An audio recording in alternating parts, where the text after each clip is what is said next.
Esse é o nosso, como vocês sabem, lá de acordo com o nosso calendário acadêmico, a gente tem sábados letivos, né? Então, alguns sábados serão atividades assíncronas, tipo vídeo que eu vou passar, exercício, dia de entrega de exercício, como hoje. E vai ter sábado, dependendo da ocasião, que eu vou marcar encontro síncrono, que vai ser tipo aula como hoje, ao vivo. Então, vai depender muito. Então, é importante que vocês estejam habituados que sábado é dia de trabalho também, tá? Para todos nós. Então, mas é um dia mais tranquilo também.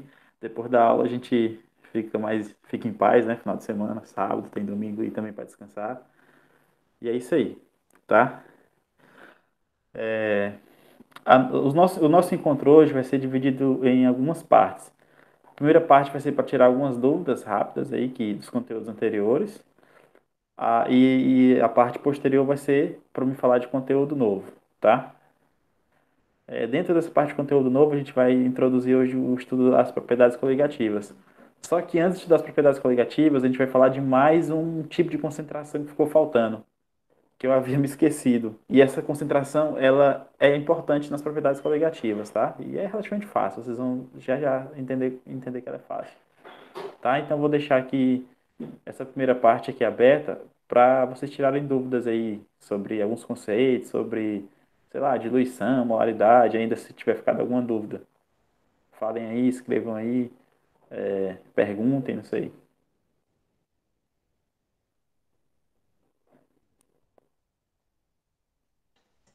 Professor, assim, não ficou nenhuma dúvida, mas assim, eu poderia resolver a questão 6 e 8 lá da atividade.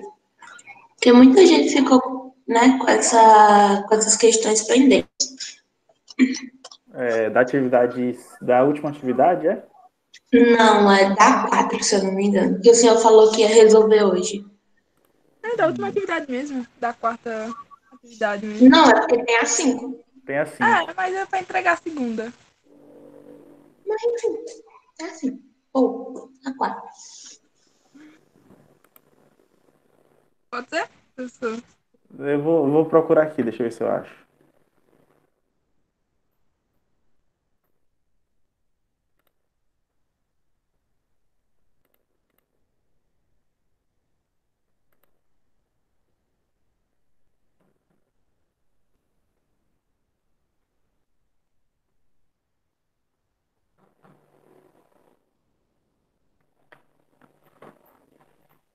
Atividade 4, questão. De novo, questão 6 e a questão? Vai questão 8, questão 7, qual era mesmo? Não, 8. Questão 8. 6 e 8. 6 e 8. 6 e 8, né? Beleza.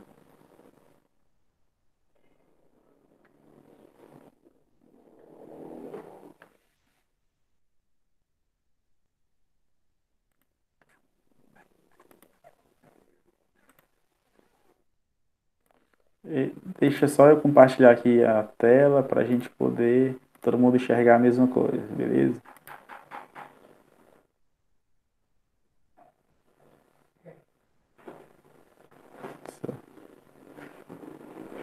Nossa senhora. Bora lá. Seguinte, eu vou falar logo da questão 8, depois eu passo para 6. A 6 é um pouquinho mais difícil.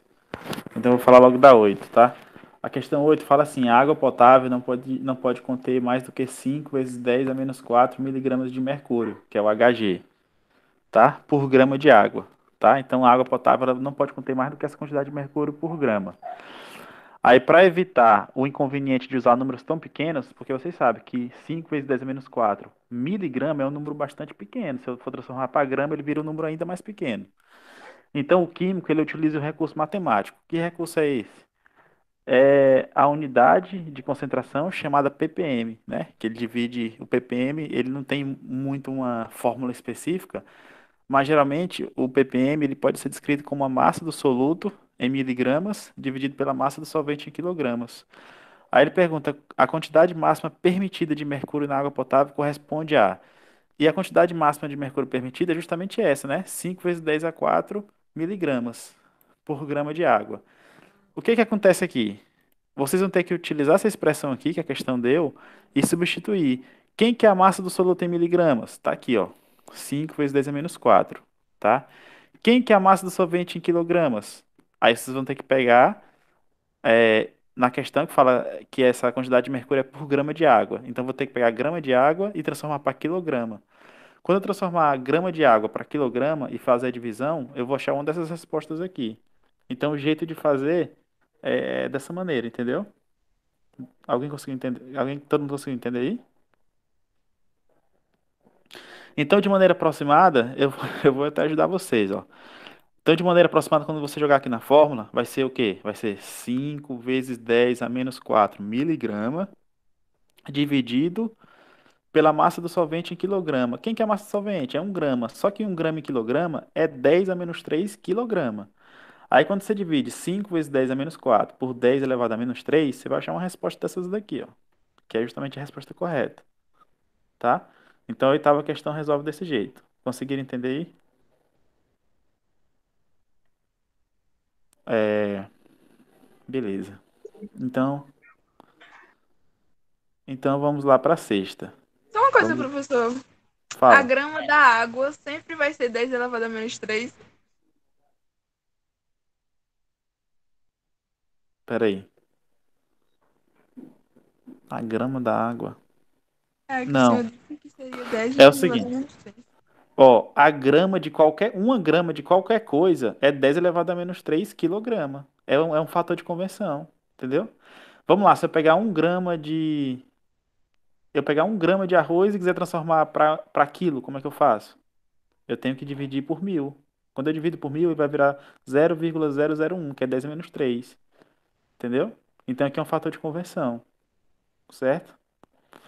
É, Só que é o seguinte, agora se a pergunta fosse assim, ó, a água potável pode conter mais de 5 vezes 10 a menos 4 miligrama de mercúrio por cada 100 gramas de água. Aí a conta já seria outra, não seria mais 10 elevado a menos 3 quilogramas, já seria outra conta, entendeu?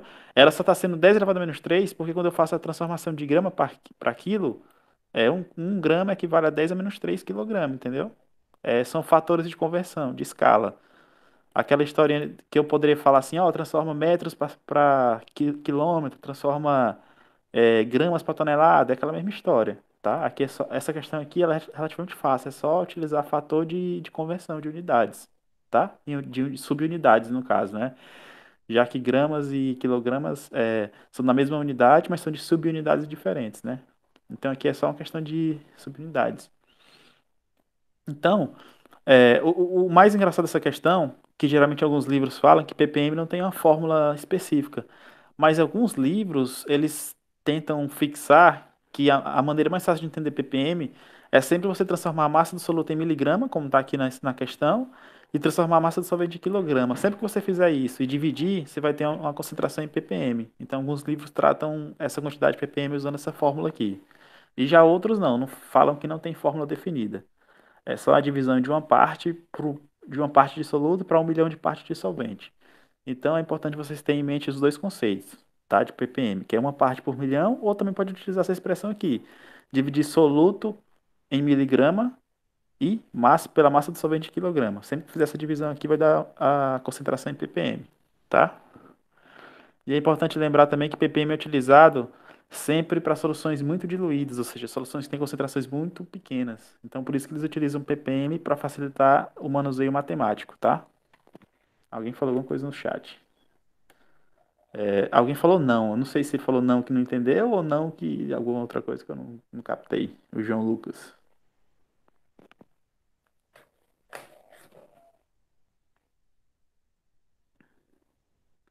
Fala aí, João Lucas. O que que você não entendeu? Se foi da questão, se foi do conceito de ppm? Fala aí.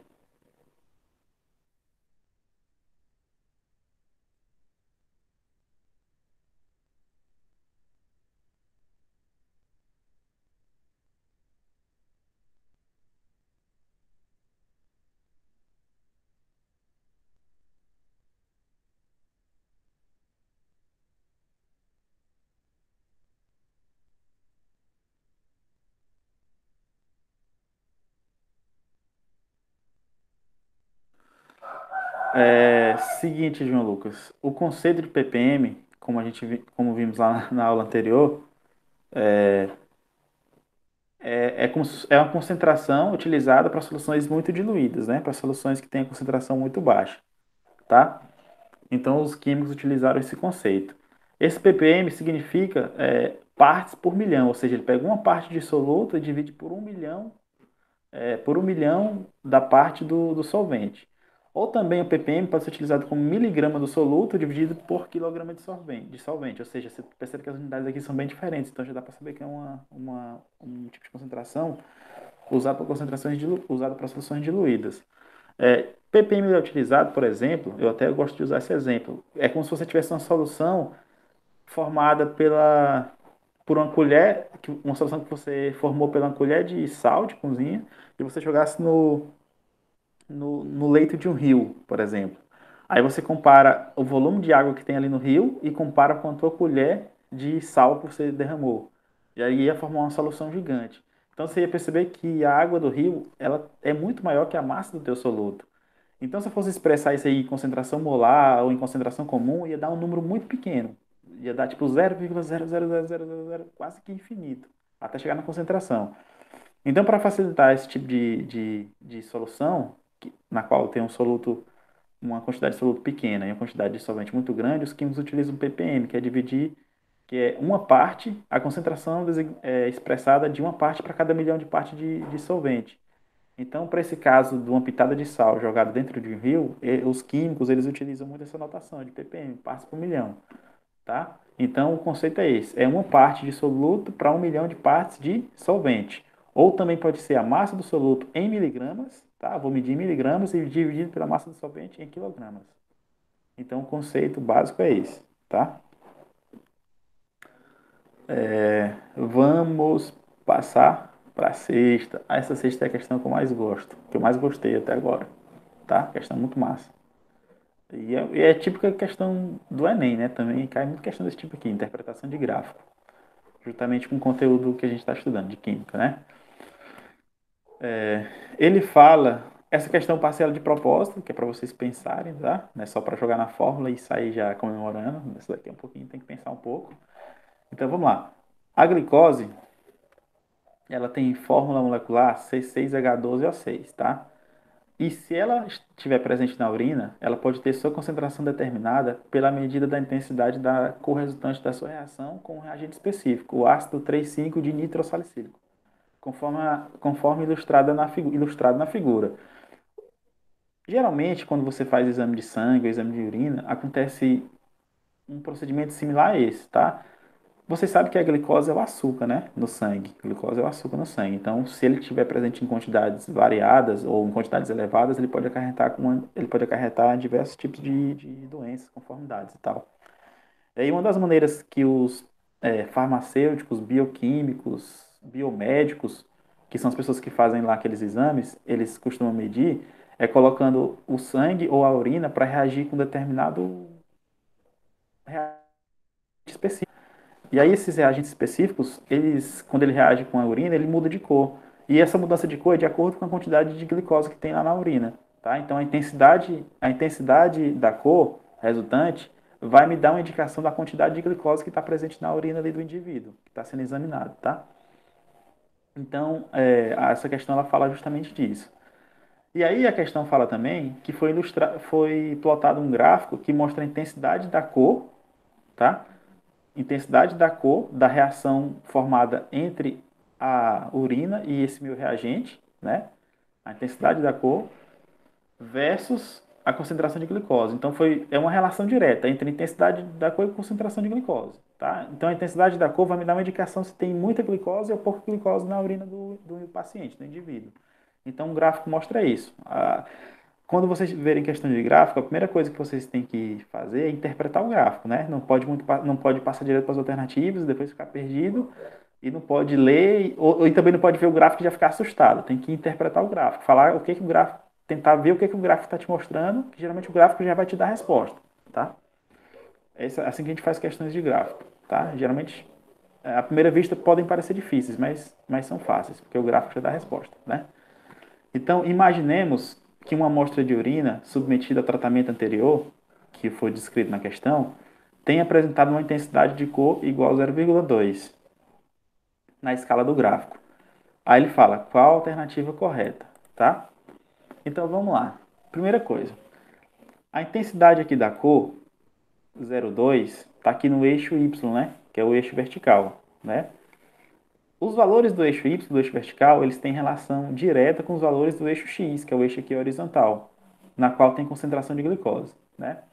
Então, quando eu pego a intensidade de uma cor, intensidade da cor igual a 0,2 e traço aqui, ó, procurando par ordenado no eixo X, eu vou encontrar esse ponto aqui que está marcado o mouse, ó. Estão percebendo onde está o mouse? Eu vou encontrar esse ponto que está marcado aqui o mouse. Quando eu desço para o eixo X, eu vou encontrar que esse ponto corresponde a 0,5 aqui na linha vertical, que é a linha do X. E esse 0,5 quer dizer o quê? Quer dizer concentração de glicose em gramas por cml. Então, seguinte, ó, quando eu faço uma linha tracejada aqui do par ordenado, né? Que esse gráfico aqui é um gráfico de coordenadas cartesianas, né? Vocês viram lá na matemática, função do primeiro grau, função do tipo xy, né? Então, quando eu traço uma linha aqui e ligo esse ponto tanto ao eixo y quanto ao eixo x, eu vou ter o par ordenado, que é 0,2, que é a intensidade que a questão fala, e vou ter uma concentração de glicose na urina do cara, que é 0,5 gramas por 100 miligramas. Então, esse 0,5 gramas por 100 miligramas já é uma informação super importante aqui para a nossa questão, tá? Então, vocês vão guardar aí com calma. Beleza. Se eu tenho essa informação da glicose de 0,5 gramas por 100 miligramas, é interessante que eu transforme essa concentração de glicose em concentração comum, que é gramas por litro. Então, quando eu faço uma manipulação aqui com volume, e transformo de gramas por 100 ml de gramas por litro, eu já vou achar um valor lá de concentração comum de gramas por litro, que eu sinceramente não lembro quanto que é, mas eu vou achar um valor. Quando eu achar esse valor de gramas por litro, quando eu fizer a transformação aqui, eu já vou saber se essa letra A aqui está correta ou não, que a letra A fala justamente isso. A concentração de glicose corresponde a 7,5 gramas por litro de urina. Então, quando eu fizer a transformação aqui da concentração de glicose de gramas para gramas por litro, eu já vou saber se a letra A está correta sim ou não, tá? Se ela estiver correta, beleza, acabou a questão, não tem para onde correr. Agora, se a minha concentração em gramas por litro não for igual a essa que está mostrada aqui na letra A, eu passo para a letra B. E a letra B, ela fala que a amostra apresenta aproximadamente 0,028 mol de glicose por litro. O que que isso significa, mol por litro? Significa molaridade. Então, se eu achei a minha concentração aqui em cima, em gramas por litro, né? Ela está em gramas por 100 ml. Quando eu transformei, achei em gramas por litro, minha concentração. E aí, quando eu multiplicar ela pela massa molar da glicose, eu vou achar minha concentração em mol por litro. Quando eu achar minha concentração em mol por litro, eu vou vir aqui e comparo. Se bater com esse 0,028, a resposta é a letra B. Se não bater, então eu sigo em frente, procurando outras respostas. Aí as outras respostas falam assim, ó. Observa-se na figura que a intensidade da cor diminui com o aumento da concentração de glicose. É verdade ou é mentira? Bora ver isso daqui? Como é que funciona isso, ó? A intensidade da cor está aumentando aqui, né, ó? Está aumentando, né? Sai do 0 e vai para o 6. E a concentração de glicose também está aumentando aqui, ó. Sai do 0 e vai até 1,6. E o gráfico está fazendo o quê? O gráfico também está aumentando. Então, a intensidade da cor, ela não diminui com o aumento da concentração de glicose. Ela faz aumentar. Então, essa letra C de cara já está errada. Aí, essa letra D fala assim, ó, a intensidade da cor da amostra não está relacionada com a concentração de glicose. Mentira. Estão diretamente relacionados, ó. Percebe que formam uma linha reta? Ó, então, são diretamente proporcionais, estão relacionados. Então, a letra D está errada. Aí, uma vez que a glicose não forma soluções aquosas, sua presença na urina é impossível. Então, essa última alternativa aqui eu vou deixar para vocês pensarem, mas ela também está errada. A gente sabe que a glicose ou o açúcar, quando você dissolve em água, eles formam sim em solução. E também na urina eles também conseguem formar solução, tá? Então, essa última aqui está errada. Então, a questão correta é ou é a letra A ou a letra B. Então, aí é com vocês. Eu, particularmente, não lembro a resposta. Mas eu dei as dicas aí de como que faz para resolver. Conseguiram entender, sim ou não?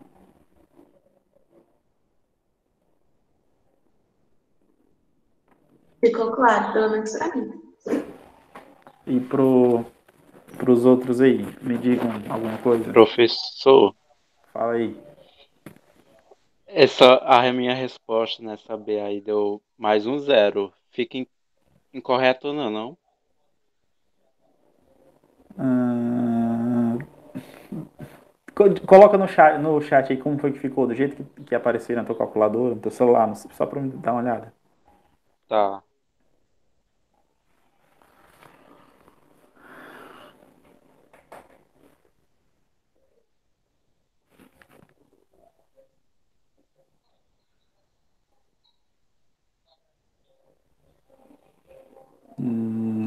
Cara, deve ter algum problema, deve ter tido algum problema no passo anterior, quando tu estava transformando a concentração de glicose de gramas por cml para gramas por litro.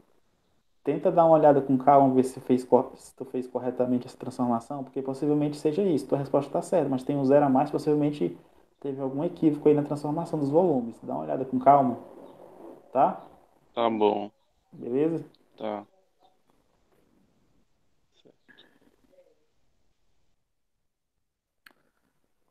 Beleza. O que mais que temos de dúvida?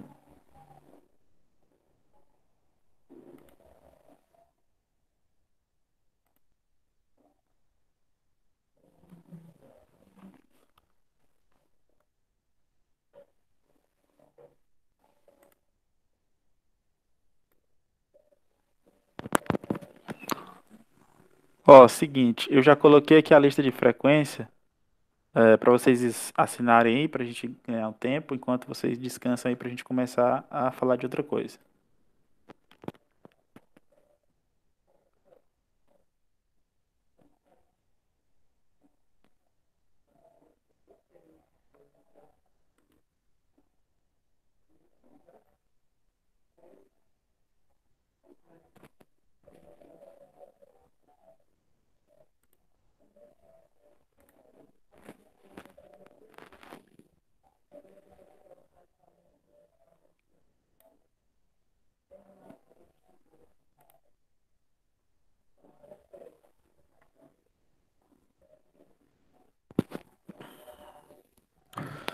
Tá, então vamos lá, continuar aqui os nossos estudos.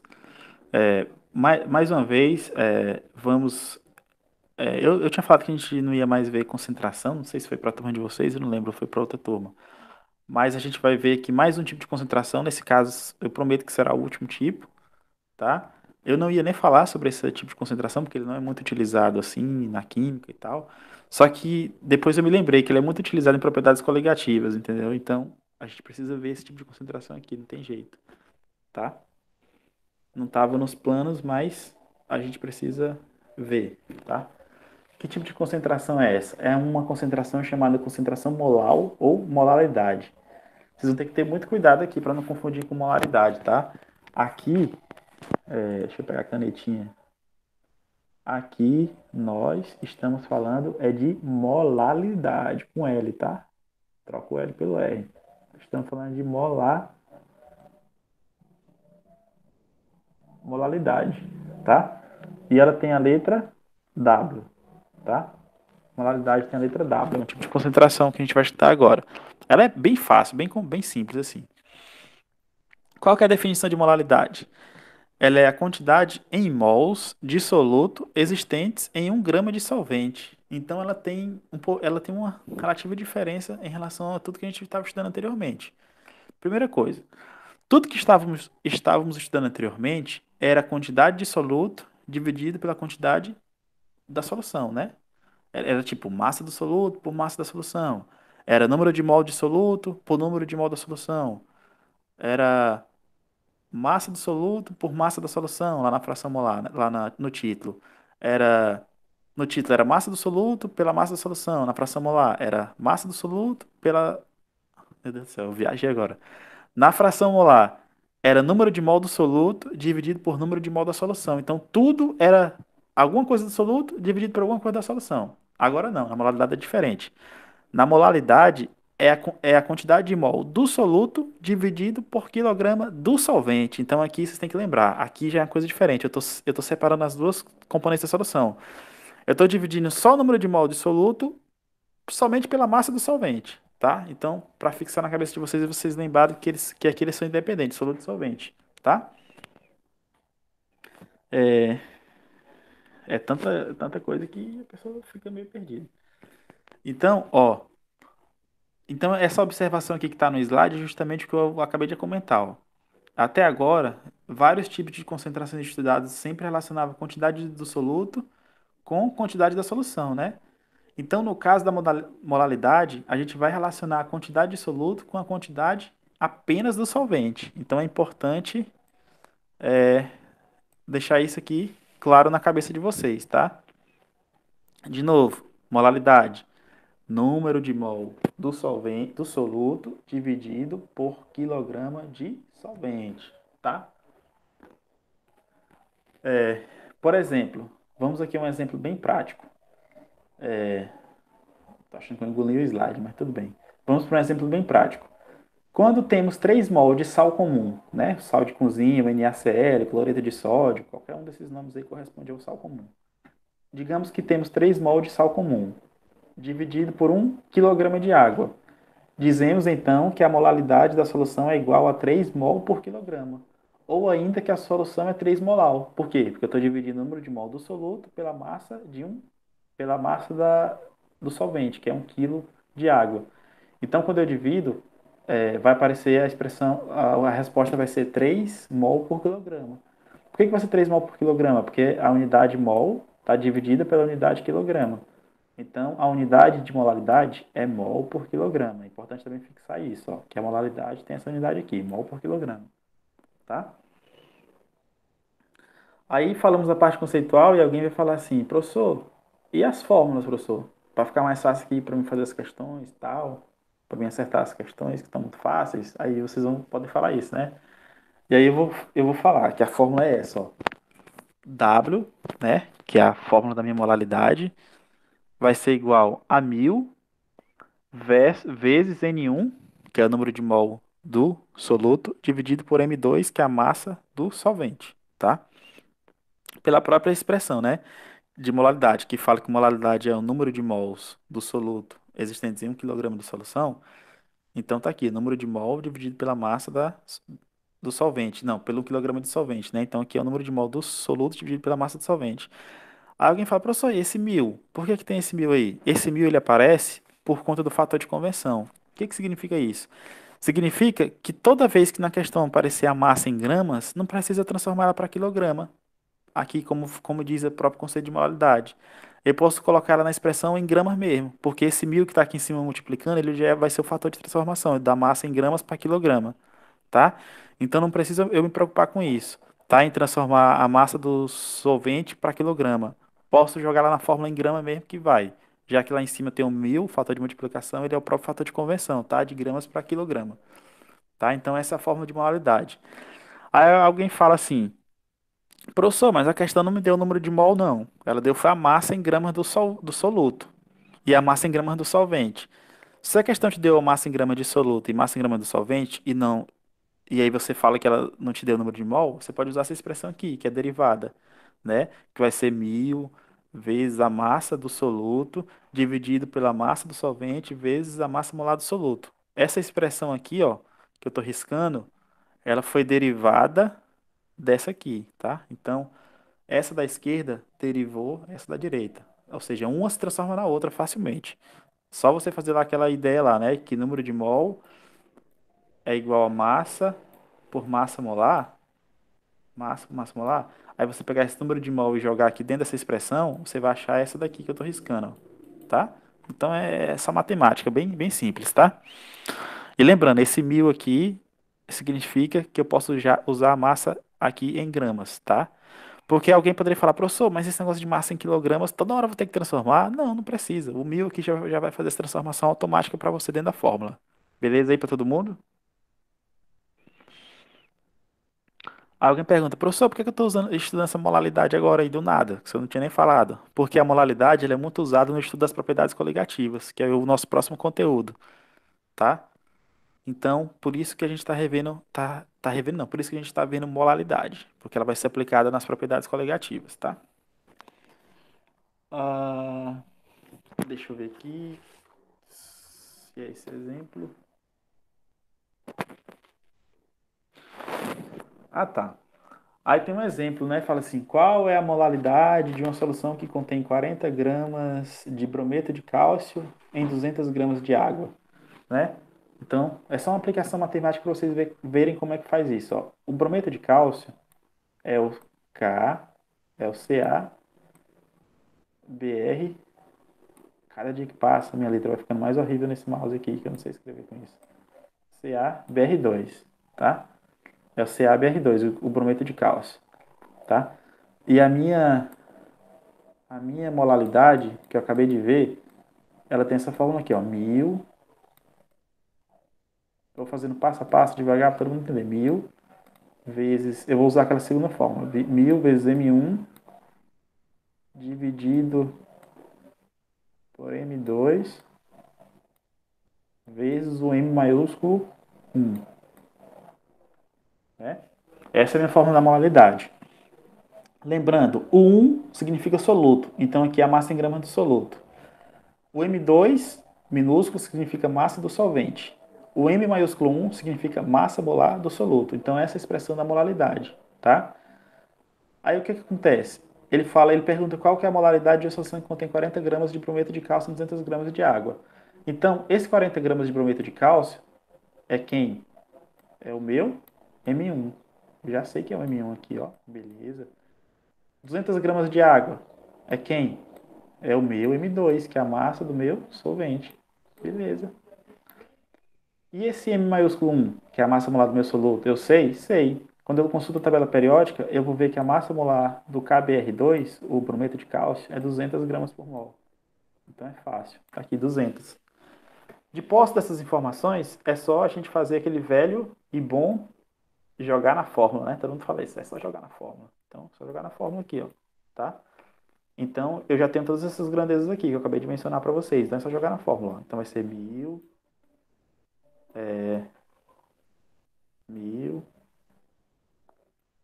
vezes o M1. Quem que é o M1? É a massa do soluto. Quem que é a massa do soluto? 40 gramas de brometo de cálcio. Tá aqui, ó. 40 gramas. Né? Dividido. Quem que é o M2? É a massa do solvente. Quem que é o solvente? É a água. E quem que é a massa de água? 200. Tá aqui, ó. Percebe que não precisou transformar para quilograma. Eu posso usar aqui em gramas já, ó, 200. Vezes a massa molar do soluto. Quem que é o soluto? KBr2, brometo de cálcio. Quem que é a massa molar? 200. Como que eu sei? Consultei lá na tabela periódica. Tá? Então a massa vai ser 200. Né?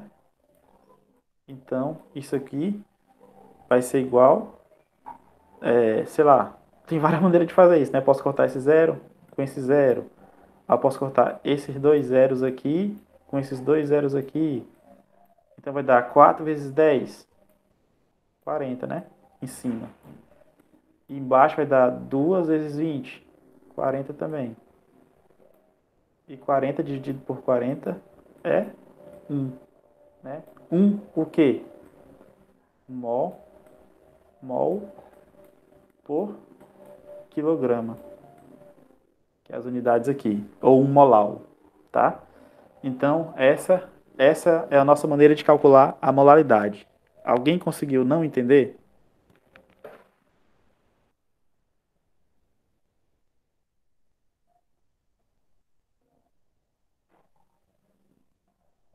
Tá tranquilo.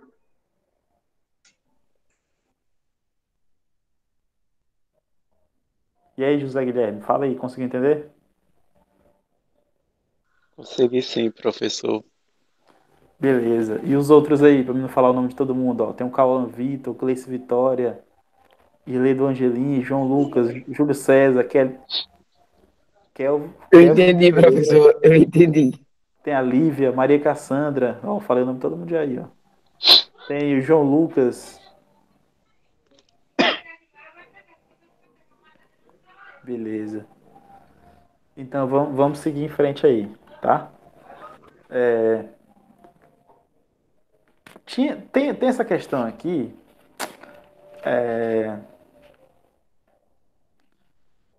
Tem essa questão aqui. O que a gente vai fazer com ela? Eu não vou fazer essa questão. Vocês vão anotar essa questão em um caderno, vão tirar o print e vão fazer ela e vão colocar a resposta lá no Google Classroom, tá? Eu vou daqui a pouco abrir uma pergunta lá sobre essa questão aqui, falar assim, ó, deixem as respostas aqui no comentário. E vocês vão deixar essa daqui, para vocês treinarem hoje aí, ó. Eu não vou fazer essa daqui não. Eu ia fazer, mas não vou fazer não. Vou deixar ela para vocês fazerem. Então, o que que vai acontecer? Vocês vão tirar o print ou vão anotar aí no caderno, não sei, e vão fazer essa questão e deixar a resposta lá no Classroom. Daqui a pouco eu vou colocar o link lá, eu vou colocar lá pedindo as respostas e vocês colocam nos comentários.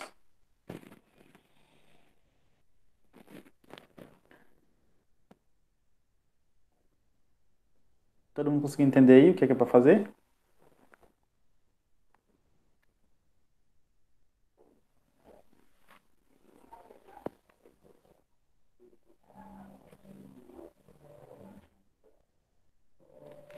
Quando terminarem de anotar ou tirar o print ou qualquer coisa do tipo, me avisem que a gente passa por conteúdo novo.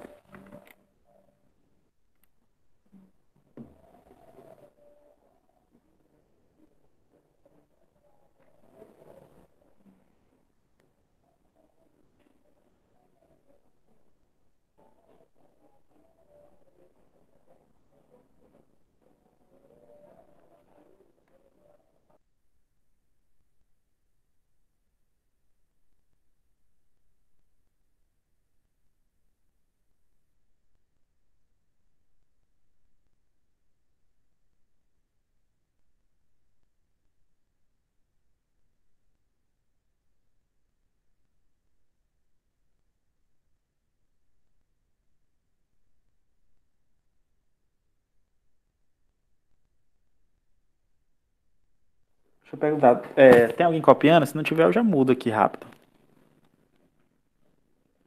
Já pode passar, professor. Todo mundo tirou o Beleza. print. Beleza, o pessoal é desenrolado. Então vamos lá para o nosso conteúdo novo, tá? Então, essa foi a última parte de soluções que vimos lá, o cara já está colocando a resposta. Calma, garotinho, faça a questão, depois você manda a resposta. É, a, a parte anterior que estávamos vendo foi de soluções, né? O último tipo de concentração foi de soluções. E agora é o nosso conteúdo novo, que é propriedades coligativas. Geralmente são chamadas de propriedades coligativas das soluções, tá? As minhas aulas agora eu vou começar a contar de novo. Começar a aula 01, só que de propriedades coligativas, para não ficar aula 15, aula 16, a pessoa ficar perdido.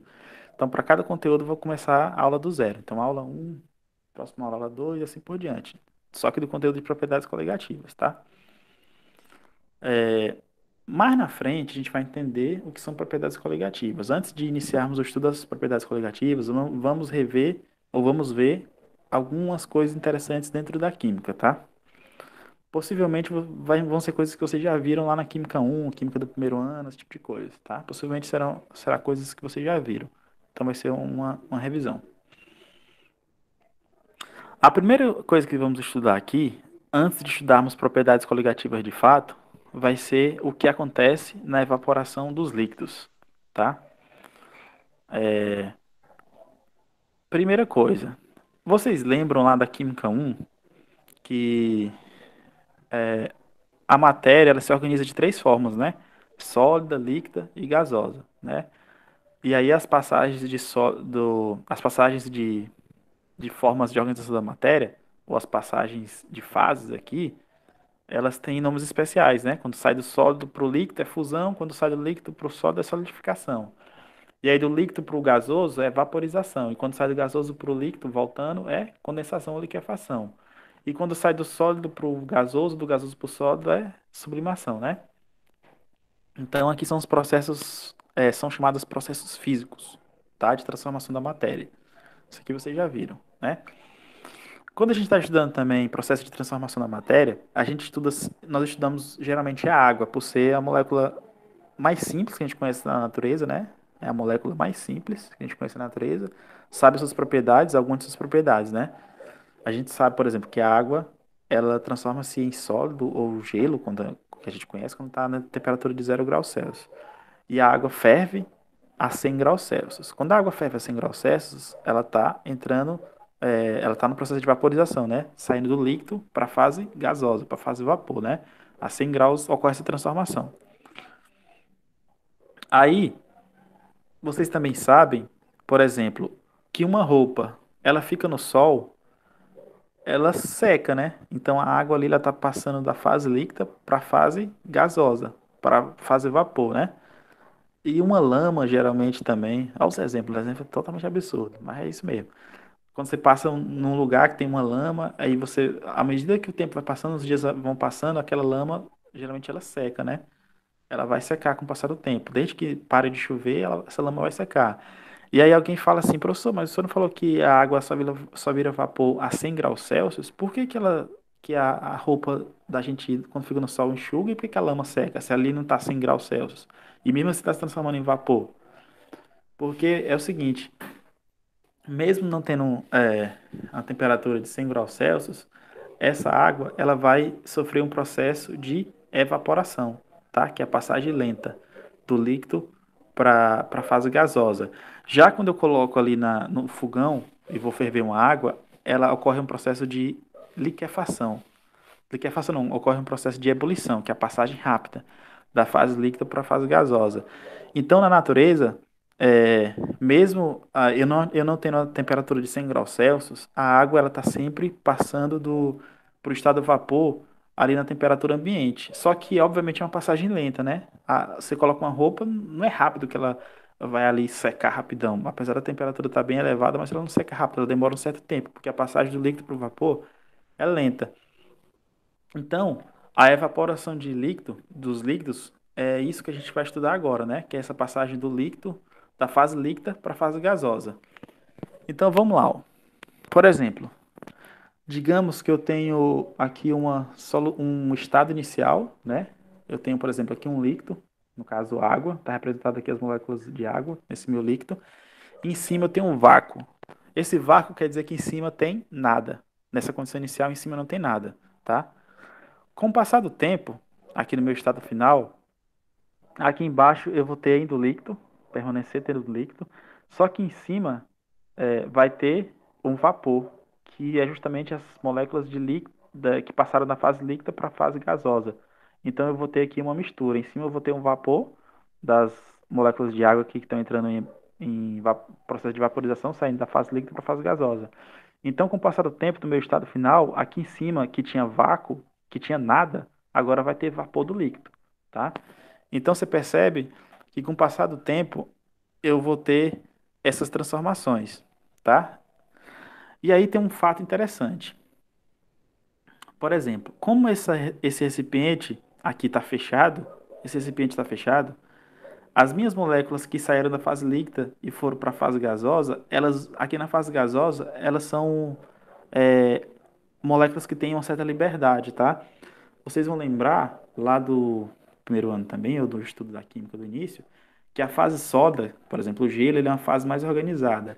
Já o líquido é uma fase mais ou menos desorganizada, tá? E já a fase gasosa, essa é totalmente desorganizada. Ela ocupa todo o volume do recipiente. As moléculas ficam em movimentos bem aleatórios. Fase gasosa. Então, esse vapor aqui de líquido, que é a fase gasosa, as moléculas estão sempre em movimento, estão se chocando contra a parede do recipiente, contra essa rolha aqui que tampa o recipiente. Então, possivelmente com esses choques aqui entre as moléculas e contra a parede do recipiente, várias moléculas de vapor do líquido, elas podem se transformar de novo em líquido. E as moléculas de líquido se transformar em vapor. Então, fica essa seta para cima e para baixo. Já já. Essa seta para cima e para baixo, ela mostra que aqui está em incessante transformação, tanto de líquido para gás, para vapor, quanto de vapor para gás, tá? Tem essa transformação. Então, dentro aqui desse recipiente, com o passar do tempo, eu tenho tanto o processo de evaporação, que é a passagem do líquido para gás, e tenho também o processo de condensação, tá? Com o passar do tempo, com o passar do tempo, vocês vão perceber que esse processo de formação de líquido e formação de vapor, né, que essas duas setas aqui que está indicando, com o passar do tempo, essa transformação ela vai ter velocidades iguais. Tipo, a velocidade com que o vapor é formado é igual à velocidade com que o líquido é formado. Quando isso atingir a gente vai ter um fenômeno chamado equilíbrio dinâmico. É como se a solução tivesse parada, não vai ter mais nada se transformando, mas na verdade tem.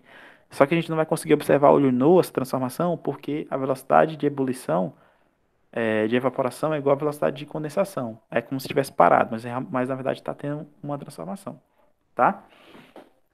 Isso tudo que a gente está falando aqui é evaporação de um líquido numa garrafa fechada, tá? Esses vapores aqui em cima são chamados de vapores saturados, tá? E esses vapores saturados que estão aqui em cima, eles exercem uma pressão sobre o líquido que está aqui embaixo, tá? Porque percebe que inicialmente aqui não tinha nada, e com o tempo aqui tem vapor do líquido, que são os vapores saturados. Esses vapores saturados é um gás, e esse gás ele exerce uma pressão aqui sobre o meu líquido, tá?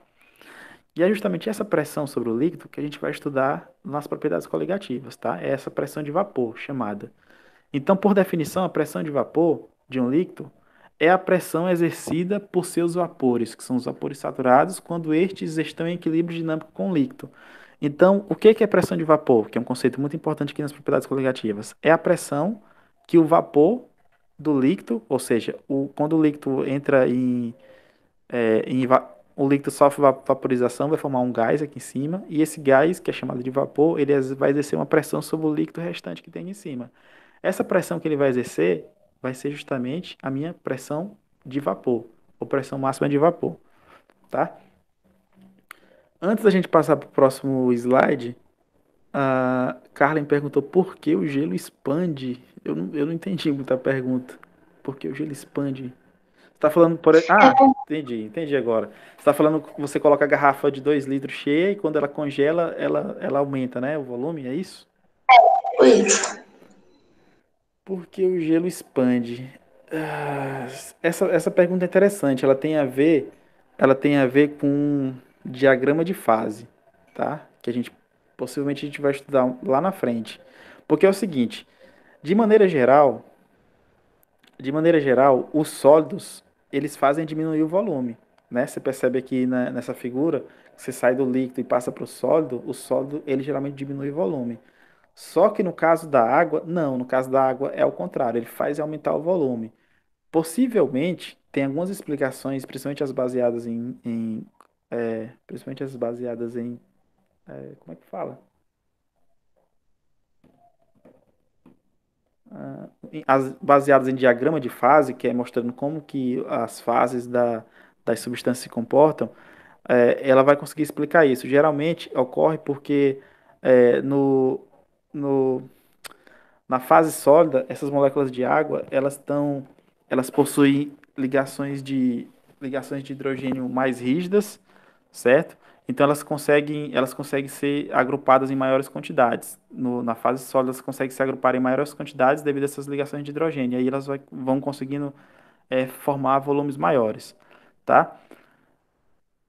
Eu posso trazer depois o diagrama de fase que vai mostrar justamente como que isso a gente consegue ver no visual, tá? Mas o importante aqui é entender que isso tem a ver com a organização das moléculas e entender também que a água, no caso o gelo, ela é uma exceção à regra, tá?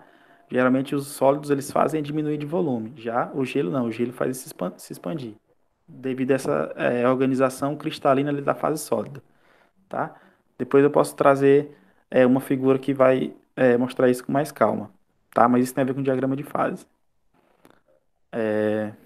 Tá, então essa é a parte de evaporação de líquidos que a gente viu, tá? Vocês devem estar percebendo que é muito conceito, tá? Por enquanto, não tem muito aquela parte matemática que a gente estava vendo lá das soluções, tem mais a parte conceitual, muita informação, mas depois vocês vão procurar algum livro para estudar isso aqui, para rever, vou tentar procurar um outro vídeo também que fale sobre isso, para complementar o assunto, tá?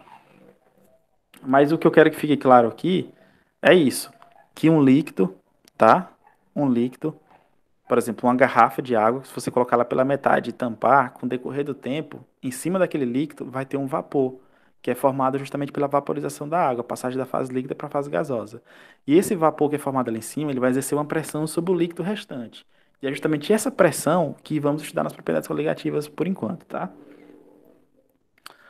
Outra coisa é que é a influência da temperatura na pressão máxima de vapor. A pressão máxima de vapor, ela aumenta com a temperatura. Então, é basicamente isso que vocês têm que saber aqui nesse momento. É que à medida que a temperatura aumenta, a minha pressão máxima de vapor também aumenta. Essa tabela mostra isso, ó. Você tem as temperaturas aqui, partindo do zero, deixa eu ver se eu enxergo, 0, 10, 20. E a pressão máxima de vapor aqui, o que está acontecendo com ela? Está aumentando, né? Então, a pressão de vapor aumenta com o aumento da temperatura. E aí, quando você plota um gráfico, você vai perceber que o gráfico mostra justamente isso, ó, esse aumento. Beleza? Então, essa é uma informação importante. Outra informação importante é que a pressão de vapor também está relacionada com a natureza do líquido. Tá? Essa parte aqui é muito interessante para a gente. A pressão de vapor está relacionada com a natureza do líquido. Tá? Todo mundo sabe o que é o etanol, não sabe o que é o etanol? Falem se vocês sabem o que é etanol.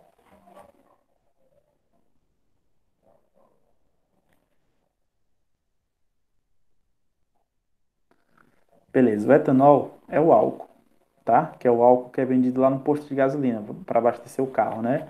Já o álcool que é utilizado geralmente como o álcool utilizado em casa, doméstico, geralmente é álcool etílico, é um álcool diferente. Um álcool diferente não, é um álcool, é igual, só que com proporção da solução diferente lá do álcool da bomba, né? O etanol, a fórmula é similar ao álcool etílico, só que a porcentagem de álcool que está presente na solução é diferente, né? O álcool lá, o etanol da bomba de gasolina é o álcool em maior quantidade, tá? E aqui ele vai comparar como que funciona a questão da pressão de vapor para o etanol, que é o álcool, e para a água, né? Vocês vão perceber que no estado inicial, a gente tem aqui etanol no estado inicial e temos aqui também água no estado inicial. Após certo tempo, você vai perceber que os volumes iniciais de etanol e água eram iguais. E após certo tempo, você vai perceber que as moléculas de gás de etanol, que estão aqui em cima da superfície, é mostrado aqui, ó. E agora compara com as moléculas de gás provenientes da água. Compara. Quem que é maior, do etanol ou da água? Nessa figura aqui, após certo tempo. Ó, no início eu tenho o mesmo volume de água e o mesmo volume de etanol. E após passar certo tempo, no caso tempos iguais, eu vou perceber o número de moléculas de gases aqui em cima da solução de etanol e o número de moléculas de gases aqui em cima da solução de água. Percebe que no etanol tem mais moléculas de gases do que de água? Ó, quando eu comparo aqui esses dois frascos, eu tenho mais moléculas de gás aqui em cima, ó. Tem mais moléculas de gás de etanol do que de água, tá? Então significa o quê? Significa que mais moléculas de etanol passaram para a fase gasosa do que as moléculas de água. Se mais moléculas de etanol passaram para a fase gasosa, significa que a pressão de vapor aqui em cima do etanol puro é maior do que a pressão de vapor da água. Por que é maior, professor? Porque aqui eu tenho mais moléculas de água presente. Então, se tem mais moléculas, elas estão exercendo maior pressão sobre a minha solução de etanol do que a minha solução de água, tá? E a capacidade... Professor, por favor, repete, que eu não entendi. Quem que falou aí? Ah, tá. Vamos lá. Seguinte. No slide anterior, você entendeu que a pressão de vapor ela aumenta de acordo com o aumento da temperatura? Entendi. Tá. Agora aqui eu estou estudando a influência da natureza do líquido. Eu estou estudando líquidos diferentes, tá? Então eu tenho um etanol, que é um álcool, e tenho a água, né? Então aqui no meu frasco inicial eu tenho a mesma quantidade eu tenho a quantidade de etanol, e aqui no frasco inicial eu tenho a mesma quantidade de água, tá? Mesma quantidade aqui, ó. Mesma quantidade, tá? E aí, com o passar do tempo, eu vou para o meu estado final. Então, o meu estado final aqui, que eu estou riscando com etanol, e o meu estado final aqui com água. Com o passar do tempo, você vai perceber que aqui no etanol, mais moléculas de etanol estão na fase gasosa, que essas moléculas aqui em cima. Ó. E o meu volume de etanol diminuiu mais em relação ao meu volume de água. Então, aqui são as moléculas de etanol em fase gasosa e aqui são as moléculas de água em fase gasosa. Aí eu vou perguntar, onde é que tem mais moléculas em fase gasosa? Aqui no etanol ou aqui na água, de acordo com a figura?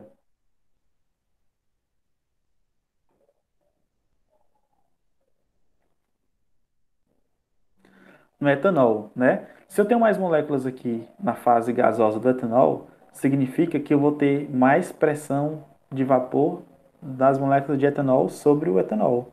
Então a pressão de vapor do etanol é maior do que a pressão de vapor da água, tá? Por quê? Porque eu tenho mais moléculas de gases de etanol. Se eu tenho mais moléculas, elas estão exercendo uma pressão maior, tá?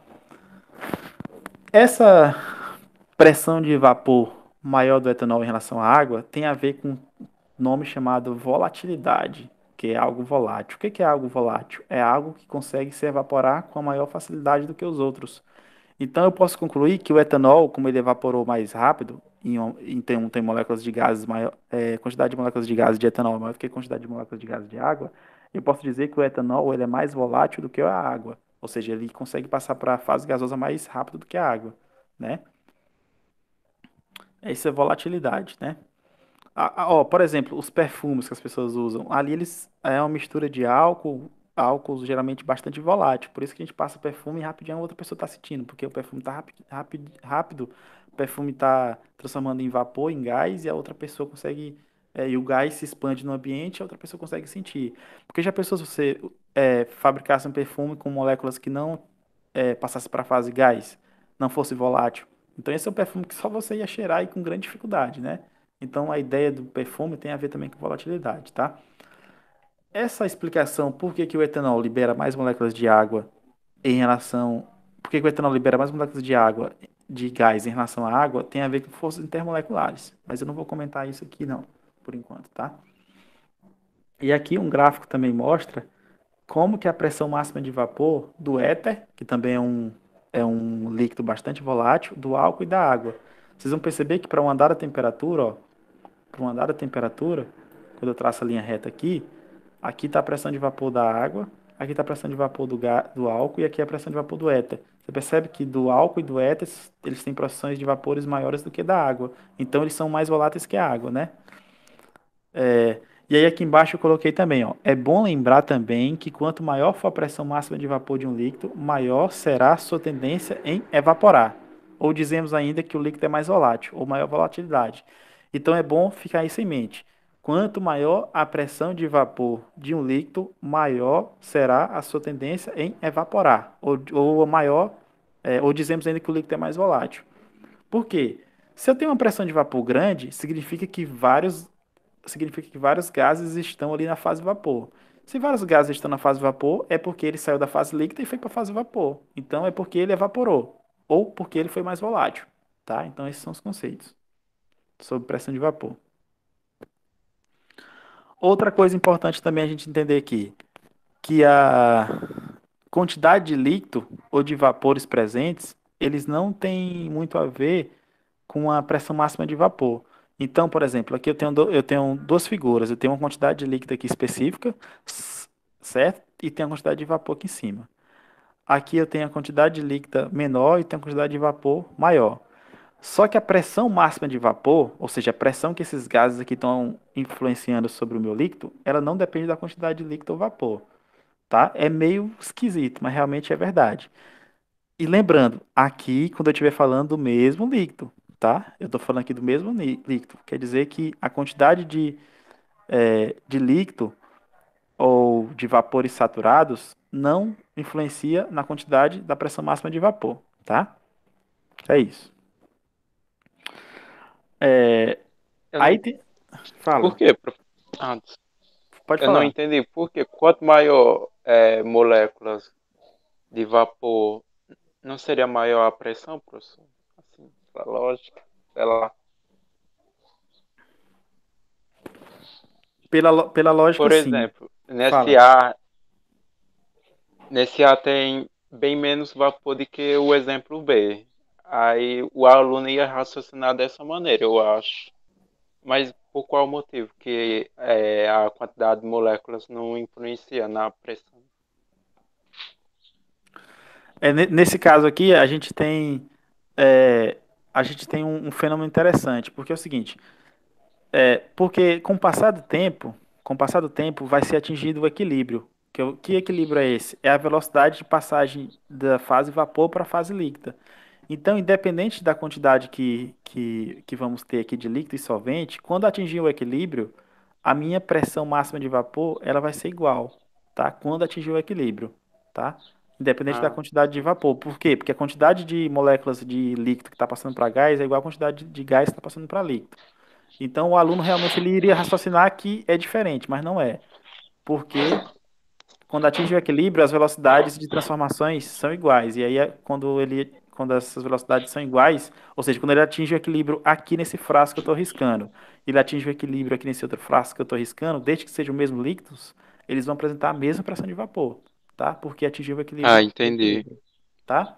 Agora, se Entendi. for Tá bom, professor. Obrigado. gases diferentes tem que ter cuidado. Aí, se for líquidos diferentes, tem que ter cuidado, que aí é diferente. Mas aqui é para líquidos iguais, certo?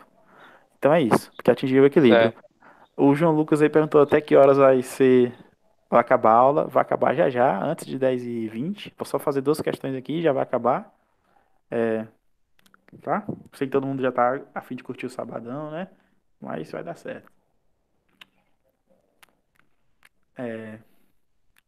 Vamos lá, fazer duas questões aqui rapidão pra gente finalizar aí e todo mundo ir embora. Todo mundo ir embora, se todo mundo tá em casa, né? O gráfico abaixo, ele mostra, ou seja, tudo que a gente estudou até agora foi evaporação de líquidos puros, tá? A gente não falou nada de solução ainda, falamos só de líquidos puros. O gráfico abaixo mostra a variação da pressão de vapor de algumas substâncias. Então, a pressão de vapor de algumas substâncias, que é o que a gente acabou de estudar. E esse PV é justamente pressão de vapor. Esse mm de Hg é milímetros de mercúrio, que é a unidade que mede a pressão. No eixo das ordenadas, que é o eixo Y aqui, né? Não vou nem riscar, o eixo Y. É o meu PV, pressão de vapor. E embaixo, ele mostra a relação com a temperatura, né? Embaixo tem temperaturas em graus Celsius, tá?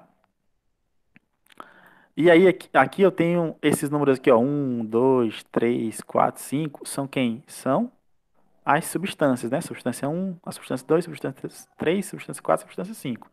E aqui eu tenho o quê? A variação da pressão de vapor em relação à temperatura. Na minha temperatura zero, eu tenho aqui as minhas pressões de vapores aqui, ó. Todas aqui agrupadas, tá? Então, ele pergunta qual entre essas substâncias é a mais volátil, certo? A substância mais volátil, para uma dada temperatura, é aquela que apresenta o quê? A maior. A substância mais volátil é aquela que apresenta a maior PV, maior pressão de vapor, né? Que foi isso que a gente viu aqui nesse instante, ó. Foi isso que a gente viu aqui, ó. Que quanto, aqui embaixo, ó, vale lembrar que quanto maior for a pressão máxima de vapor de um líquido, maior será a tendência dele evaporar. Ou dizemos ainda que mais volátil ele é, né? A gente viu lá no conceito. Então ele pergunta assim, ó, qual entre essas substâncias é a mais volátil? Ou seja, qual tem a maior tendência a evaporar? É aquela que tem a maior pressão de vapor para uma dada temperatura. Então vamos grifar aqui a nossa temperatura igual a 20. Vamos olhar aqui só para a temperatura igual a 20. Parece que o slide não vai querer riscar e a gente vai passar vergonha. Ah, não, deu certo. Temperatura igual a 20. Quando eu olho para a temperatura igual a 20 e comparo aqui as pressões de vapores, ó, percebe que a substância 5 está aqui, a substância 4 tem a pressão de vapor maior, a substância 3 tem a maior do que a 4, a substância 4 tem a substância maior do que tem pressão de vapor maior do que a substância 3, e aqui a substância 5 é a que tem a maior pressão de vapor. Por que, professor, que tem a maior pressão de vapor? É só você traçar a linha aqui para o eixo das ordenadas, ó. E vai comparando com as outras aqui, ó. Né? Compara aqui, ó. Então, quem que tem a maior pressão de vapor? É a substância 5. Então, quem que é a substância mais volátil? É a substância 5, não, a substância 1. Né? O gráfico vermelho é a substância 1. Então, quando eu traço aqui um desenho, eu vejo que a minha pressão de vapor, ele vai aumentando, ó. Da 5 para 4, para 3, para 2, para 1. A 1 é que tem a maior pressão de vapor, ó. Né? Quando eu traço aqui, ela está aqui nessa região, a pressão de vapor. Certo? Próximo a entre 300 e 400. Né? Então, qual entre essas substâncias é a mais volátil? É aquela que tem a maior pressão de vapor. Quem que tem a maior pressão de vapor? É a substância 1. Então, a resposta é a letra A. É a substância 1 que tem a maior pressão de vapor. Se ela tem a maior pressão de vapor, ela é a mais volátil. Conseguiram entender aí? Deu uma embaralhada, mas a princípio é isso. Se eu fosse responder essa questão, eu ia colocar na 3, porque eu tenho a maior linha do gráfico. Você ia colocar qual? A 3. Por causa da maior linha do gráfico, então. Eu também, Mas professor. eu entendi. Essa linha da 3, ela influencia, não? Essa maior, assim, que ela é mais... extenso do que as outras. Não, beleza. Essa questão ela é boa. Porque é o seguinte, vocês têm razão em partes, né? Porque, por exemplo, quando eu venho aqui para essa temperatura aqui aproximadamente a 70, aproximadamente a 90 e traço aqui, ó, 90, né? Ou até no próprio 80, vai, no próprio 80, eu vou achar essa pressão de vapor aqui maior de todas, ó, né? Só que aí eu não tenho, eu não tenho dado da substância 1, né? E a tendência do gráfico da substância 1, o que está acontecendo? É uma inclinação. Uma inclinação. Então, possivelmente, esse gráfico da substância 1, ele vem para cá, ó, tá? Então, eu tenho que pegar uma temperatura na qual eu tenho os dados dos valores das 5 substâncias para poder medir. Então, é por isso que eu peguei esse gráfico aqui da substância. Eu peguei o gráfico na temperatura 20, poderia ter pego o gráfico na temperatura 40. Aí alguém fala, professor, mas na temperatura 80, o 3 é maior. Mas só que você não está mostrando o dado para a substância 1. Então eu não posso ter certeza se realmente o 3 é maior. Para mim ter uma resposta de confiabilidade, é necessário que eu vá para uma temperatura em que tenha os dados das 5 substâncias para me cravar que todas ali foram medidas. Aqui na 80, eu não tenho a medida da substância 1, então eu não posso garantir que a substância 3 é mais volátil. Então, eu vou para a temperatura em que todas têm medidas, e aí eu posso ter uma confiabilidade de medida, uma confiabilidade de resultado. Então, quando eu tenho uma temperatura na qual tem as medidas de todas as substâncias, eu consigo enxergar que é a 1, tá? Outra coisa, esse gráfico mais longo quer dizer que eu tenho mais medidas para a substância 3, mas não necessariamente quer dizer que ela possivelmente é mais volátil, tá? Conseguiram entender aí?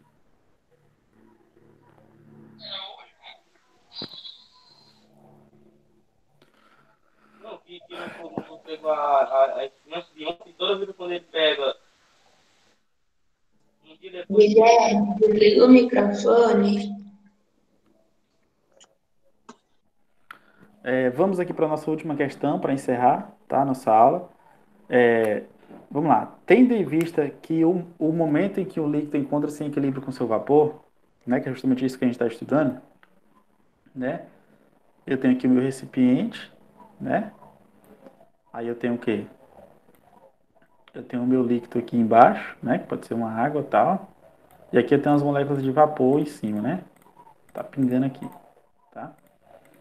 E aí no equilíbrio, tendo em vista o momento em que em que um líquido encontra-se em equilíbrio com seu vapor, quer dizer que a velocidade com que moléculas de líquido transformam-se em vapor é igual à velocidade de moléculas de vapor que transformam-se em líquido. Então leia atentamente as alternativas abaixo. Caramba, aqui ficou complicado para mim enxergar, mas eu vou tentar ler com calma. Então, de acordo com esse desenho que eu fiz aqui, vamos ler aqui as alternativas e vamos ver se são verdadeiras sim ou não. Vamos lá. Alternativa 1, ou afirmativa 1, né? A evaporação e a condensação ocorrem com a mesma velocidade. Isso aqui é verdade ou é falso? Quando está no equilíbrio dinâmico, ou quando está em equilíbrio, que é no caso como ele está falando aqui na questão. Isso é verdade ou é falso? É verdade. A velocidade com que ocorre a evaporação é igual à velocidade com que ocorre a condensação, que são os processos que eu falei aqui. Então, é verdadeiro. Tá? Aí na segunda, não há transferência de moléculas entre líquido e o vapor. Agora eu quero ver se vocês vão acertar essa daqui. É verdadeiro ou falso? Por que é falso? Porque vai continuar tendo as transformações, só que vai ser na mesma velocidade. Perfeito, perfeito. Olha, não precisa nem explicar aí. A nova professora de vocês está aí, ó. Sabe tudo. Então é isso aí, ó. A transferência, a transferência de moléculas entre líquido e vapor, ela continua acontecendo, só que em mesma velocidade. Por isso que a gente não consegue observar a mudança, tá? Então é isso, ó. Na 2 ele fala assim, não há transferência de moléculas entre líquido e vapor. Essa questão é falsa, porque é assim, os vapores estão transformando-se em líquidos e os líquidos transformando-se em vapores, só que a mesma velocidade, quando eu tenho um equilíbrio. E por isso que eu não consigo enxergar essa mudança nitidamente, mas as transformações aqui estão ocorrendo. Então quando ele fala que não há transferência de moléculas de líquido entre o líquido e o vapor, isso é falso. Está tendo transferência sim, tá?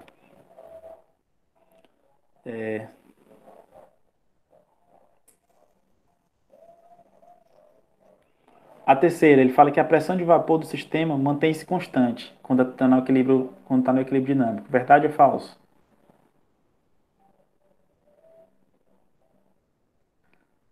Verdade. É verdade. Quando está no equilíbrio dinâmico, quando está no equilíbrio, a pressão de vapor ela permanece constante. Por que permanece constante, professor? Agora o senhor viajou, eu não estou entendendo mais nada. Porque é o seguinte, porque a quantidade de vapor que está transformando-se em líquido é igual a quantidade de líquido que está se transformando em vapor. Se você tem um equilíbrio e a mesma quantidade que vai, a mesma quantidade que volta, significa que a minha pressão de vapor não vai mudar, ela vai ficar constante. Então por isso que ela é verdadeira, tá? Outra coisa, a concentração do vapor depende do tempo. Quando está em equilíbrio, quando está em equilíbrio dinâmico, a concentração do vapor depende do tempo. Se na questão anterior acabou de falar que é constante, a pressão de vapor, e a pressão de vapor tem a ver com a quantidade de vapor que tem ali em cima, se a quantidade tem a ver com concentração, então quer dizer que a concentração depende do tempo? Não, a questão é falsa. Se ela está em equilíbrio, ela não depende do tempo, ela vai permanecer ali constante. Tá? A minha concentração, que tem a ver também com a própria pressão de vapor em si. Tá? Então a questão é falsa. Tá? Então a resposta não é a letra A.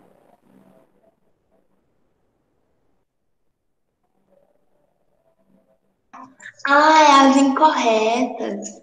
Isso. Tá? É as incorretas. Então é a 2 e a 4. letra B. Beleza? Então, seguinte. Professor, Fala. o professor só poderia repetir a 2 para mim, por favor? Ele fala que na Explicar. 2, a 2 não há transferência de moléculas entre o líquido. Tá falando da afirmativa 2, né? Isso, Ele isso. fala que na 2 ele fala que não há transferência de moléculas entre o líquido e o vapor no equilíbrio dinâmico. Só que no equilíbrio aqui, que é justamente o que a questão fala, quando ele está em equilíbrio, tá sim acontecendo as transformações. Quem é vapor, quem é líquido, está transformando-se em vapor, e quem é vapor está transformando-se em líquido. Só que essa transformação é na mesma velocidade. Por isso que ele está em equilíbrio, a gente não consegue observar essa transformação, tá? Mas elas continuam acontecendo em equilíbrio. Quem é vapor transforma-se em líquido e quem é líquido transforma-se em vapor. E a 2 ele fala que não há transferência de moléculas de líquido e vapor no equilíbrio. E realmente isso está errado, porque acontece em transferência, só que em velocidades iguais, tá? Então por isso que a 2 está errado. Deu para entender aí? Beleza. Então, ó, próxima aula, eu vou deixar esse vídeo aqui gravado, daqui a pouco eu vou estar postando. Próxima aula, a gente vai estudar o que é propriedades coligativas. Por enquanto, a gente não estudou ainda o que é propriedades coligativas, a gente estudou somente o que é evaporação de líquidos. Aí alguém vai perguntar, professor, mas por que eu estudei isso?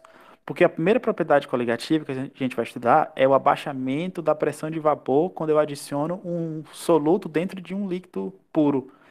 E aí, se eu já começasse a explicar propriedades coligativas, que é esse abaixamento da pressão de vapor, a primeira coisa que todo mundo ia falar, vem cá, professor, mas o que é pressão de vapor? Todo mundo ia começar a viajar, né? Falar, não estou entendendo nada. Então a gente perdeu tempo, não. A gente gastou esse tempo logo estudando o que é pressão de vapor de líquidos, para quando chegar em propriedades coligativas, a gente já saber de tudo. Já falar, ah, não, isso aí eu já sei. Pressão de vapor é isso, é isso, é isso. E ela vai abaixar por causa disso, disso, disso, e tem essa fórmula aqui. Então pronto, acabou. Tá? Então é por isso que a gente estudou logo o que é pressão de vapor, certo? Para depois estudar as propriedades coligativas relacionadas com a pressão de vapor. Beleza? Manda Então, os slides. tá, daqui a pouco eu vou colocar lá aquela questão para vocês colocarem as respostas, daqui a pouco eu vou colocar os slides, daqui a pouco eu vou colocar o vídeo dessa aula de hoje para quem não pôde acompanhar, tá? Espero que todo mundo tenha assinado a frequência, um bom final de semana a todos aí, e estudem e também descansem, né? Porque todo mundo tem que descansar para aproveitar. Então, valeu, forte abraço e até mais.